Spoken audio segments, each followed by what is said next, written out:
दुनिया में ऐसी कोई चीज़ बनी नहीं है जो कि विदाउट टेस्ट आप पता कर पाएँ कि आप सच में आप बीमार हैं या आपको कोई बीमारी से ग्रसित हैं। सपोज़ कि अगर बीपी ले लें, विदाउट बीपी मेजरमेंट आप पता नहीं कर सकता आपको ब्लड प्रेशर है या नहीं।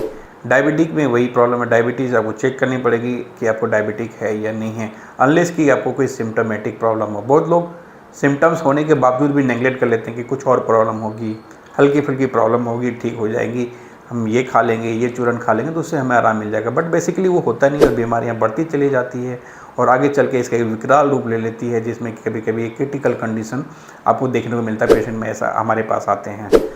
अगर मैं हार्ट की बात करूँ स्पेसिफिकली, तो हार्ट की चीज़ें आपको पहले का डायग्नोस कर लेते हैं तो आप अपने हार्ट को काफ़ी हद तक बीमार होने से बचा सकते हैं।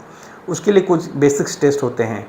पहला ये तो कि आपकी एज और आपकी फैमिली हिस्ट्री। अगर आपकी फैमिली हिस्ट्री में अगर कोई हार्ट की प्रॉब्लम है तो आपको अलर्ट रहने की ज़रूरत है। दूसरा, अगर आपकी लाइफस्टाइल ख़राब है या अगर वो बीपी की प्रॉब्लम है या शुगर की प्रॉब्लम है तो भी आपको हार्ट की प्रॉब्लम हो सकती है। या फिर अब ओबेसिटी की प्रॉब्लम है, आपका लाइफस्टाइल ख़राब है, आपकी फ़िज़िकल एक्टिविटी नहीं है, ये किसी भी एज में मतलब कह लें कि 30 प्लस, किसी भी 30 प्लस वाले एज में अगर ये सारी चीज़ें आपको आपके साथ हैं तो बिल्कुल आप एक बार रूटीन चेकअप ज़रूर कराएं।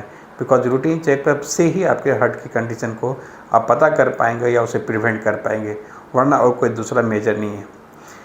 उसके लिए बेसिक टेस्ट आते हैं, जैसे कि इनिशियली में हम ब्लड टेस्ट जो कह लें, पैथोलॉजिकल टेस्ट।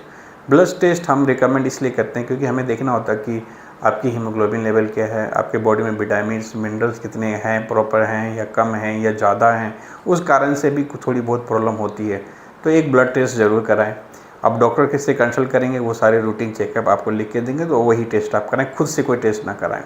दूसरा हो गया ईसीजी। ईसीजी में आपकी हार्ट की कंडीशन कुछ भी है एबनॉर्मलिटी तो वो इनिशियल स्टेज में बता कर पाएंगे। और तीसरा हो गया आपका TMT. TMT basically heart blockage वाले पेशेंट जिनको एंजाइना की प्रॉब्लम हो या जिनको कुछ लग रहा है कि प्रॉब्लम हो सकती है, उनके लिए मतलब पहले फर्स्ट स्टेज की अच्छी टेस्ट है टीएमटी। ट्रेडमिल पर दौड़ने का टेस्ट होता है, उसमें पता चलता है कि आपकी हार्ट की कैपेसिटी कितनी है, कितने ड्यूरेशन आप चलने के बाद आप थक जा रहे हो, आपके चेंज ईसीजी में क्या चेंजेज आ रहे हैं, तो टीएमटी टेस्ट करा सकते हो। चौथी चीज़ होती है आपकी फाइनली ईको। ईको में आपकी हार्ट की चैम्बर कैसी है, आपकी हार्ट की पंपिंग कैसी है, हार्ट की मसल्स कैसी है, ये सारी चीज़ आपको बताएंगे। तो ये 4 टेस्ट आपकी एज अगर 30 प्लस है तो ये एक बार ज़रूर कराएं। इस टेस्ट से आप सही टाइम पे अपनी हार्ट की जो बीमारी है उससे अपना बचा सकते हैं, आप पता कर सकते हैं। अगर इनिशियली आपको कुछ इंडिकेशन दिख रही है हमारे रिपोर्ट्स में तो डॉक्टर से मेडिसिन लेके अपनी लाइफस्टाइल को चेंज करके आप उसको वहाँ पे रह सकते हैं।